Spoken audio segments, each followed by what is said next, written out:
Welcome to Pacific Rim.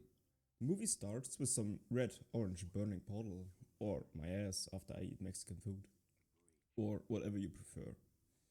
Out of the portal, which just spawned out of nowhere, are coming some expensive Godzilla-ass looking copies which want to destroy Earth, but not like in all the other apocalyptic movies. They do not just want to attack America, they attack the whole world. So the world got rid of their leaders and came together to build some robots that look a lot like the Power Rangers, and they started winning against those monsters, or kaijus as they say in the movie. So after the whole introduction of the apocalypse, we meet the protagonist, Riley. What? Really? That's how they write it? Why? Why not just go with Riley or Riley? No, it had to be special. When I first read it, it looked like Rajesh Kutrapali from the Big Bang series. Doesn't matter. He and his brother Yancy, the movie had to emphasize that they're both losers, but could fight, so yeah, that's something. We get a scene where they get dressed into some expensive looking pajamas, and they explain how the robot can only be controlled by two people because of some mental overload or some shit. Basically, if he would do it alone, he would die. Then, when that happens, we get a cool scene where the robot gets driven out of the hangar and put in water. But as you can see here, the Jaeger, that's what I call the robots, is chest deep in the water. But moments later we see the scene where the kaiju is completely underwater and swimming in it. We can see the robot standing up like there's ground. So movie science water? There's conveniently enough water when they need it. And then, even after they think it's dead, for the first time, it's completely underwater and hidden. But the robot is still standing. No. Back to the movie. So after they think it's dead, it comes back and bites a bit of the robot's head off and rips Riley's brother, Yancy, out while he's still connected. So he feels the same that he feels? To what point? Did he feel that he got ripped out? Or did he feel how he got eaten? So many questions, but no answers. So after that all happened, he miraculously kills the beast and walks to some random beach and dies. Psych, he no dead. You thought though? We see some news report about some random safety wall they building, and there's our boy as a construction worker. Then a black dude flies in his helicopter and the protagonist knows the chopper is for him. Back to black dude, I can't remember his name to be honest. And he wants him back, but white boy is like, no. And he's like, we need you, you are the worst. But all the others are dead, so only you can save us. And he's like, no. And the marshal's like, okay, guess you're not dying in a robot then.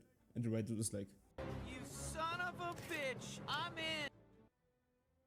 They get to Tokyo where this girl Mako is waiting for them. She's the marshal's adoptive daughter after he rescued her from kaiju attack.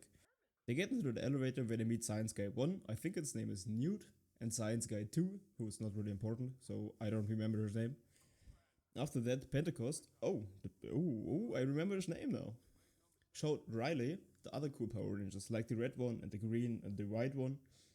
And they want to attack Earth Pussy again, so with Black Dude's new plan. I've got a plan. I need you ready. That's all. Then he and some random white guy visit the Science Guys. Science Guy 2 is good at math and explains that the attacks get more frequent over time, while Science Guy 1 explains that all the kaijus are the same, so basically they are all just clones. Remember that.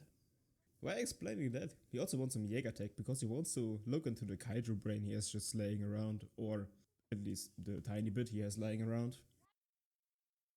We cut to Riley and he's looking at this all blue Power Ranger and he's fangirling about his robot. And after that we see a scene where Mako is fangirling over him. You just already know they're gonna fuck. After a lot of talking to some random people, we cut to the fight/probability fight scene where he's fighting against some random people to see if they control the robot together. And obviously, he fights the girl, she destroys him, and they still get put into the robot. They're not getting put in some safe environment like a simulator or something, no, they get just right into the big ass robot thing with all the weapons active, and who would have thought?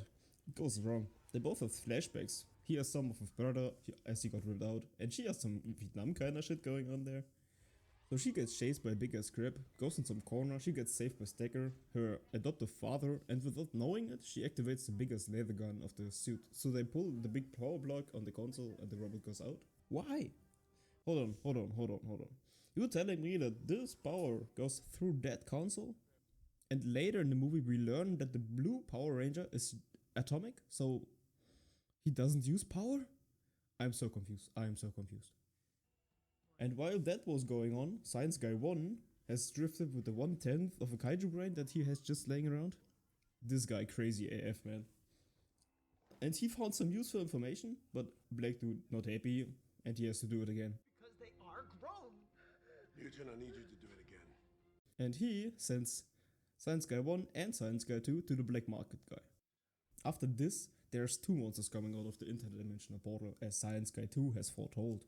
And as we just learned, those are just some random ass aliens that want our planet and send those kaijus to destroy Earth, just because Earth is cool, I guess. They send out all the Power Rangers except the blue one, which is grounded because she tried to kill everybody, so I get that. And now, look, I get that they're at the coastline, but both kaijus were just diving in the beginning of that scene, so how? And where is the depth of the water gone? And who would have thought that they all died, except the white one, which is still important to the story, so it doesn't get attacked after getting hit with the EMP from King Kong. The one dude in the white robot breaks his arm because he released the seatbelt early because the robot got punched by King Kong.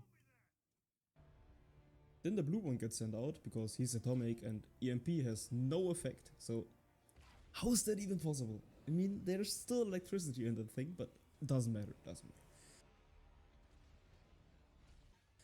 They kill the first one with the laser gun and kill the second one with a sword, which Riley didn't know the robot has, even though it was his main robot.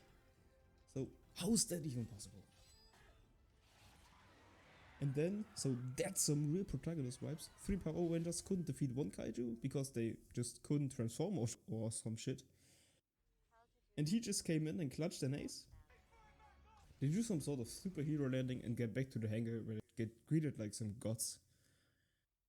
Pentecost comes in and thanks them and ruins the mood by telling them the war's still going. Then we see a scene where the one kaiju we just sliced in half by the big ass sword is pregnant. How's that even possible? I thought they were clones and get 3D printed by some aliens. Why would they add such a feature? And even if they did, how does a clone get pregnant? Anyway, it was convenient because the brain of the mother got destroyed, so now Science Guy 1 and 2 are both going into the brain of the dead baby and get the information needed to go deep into Earth's crack. While they were dancing in the baby's mind, the Power Rangers that are left going on the mission to put a nuke into Earth's ass and destroy the passageway, the black dude gives some Optimus Prime kinda like speech and off they go into the deep water and even underwater when they need it. So how's that even possible? The air intake of the blue robot is just in his chest. That you can't transform an air intake into water intake. That's not possible. Yeah, I guess that's just movie science, but while they get closer, the one with the bomb gets owned by the new kaijus that just spawned when they wanted to jump. And the third one spawned. Conveniently, the science guys came right in time to tell them they need to have some kind of DNA of the kaijus to go through the portal. So after they fought a little, the black guy and the other one do the only logical thing to do, they blow themselves up. Because black dude is dead anyway and the other guy wasn't the protagonist, so it didn't matter. And even then it didn't matter because the big monster survived. So they grab it, jump through the portal, Riley puts Marco into a life pod, which shouldn't come out because there's no kaiju DNA. As we just learned, you need kaiju DNA to get through the portal, and she doesn't have any kaiju DNA, does she? Doesn't matter, he goes deeper and has to push the explosion button himself. He pushes it, gets out with 10 seconds remaining. They both get to the surface. To add some extra tension, his life pod doesn't show any signs of life, but he lives and the movie ends. The movie gets 4 load Zs out of 4 kaijus.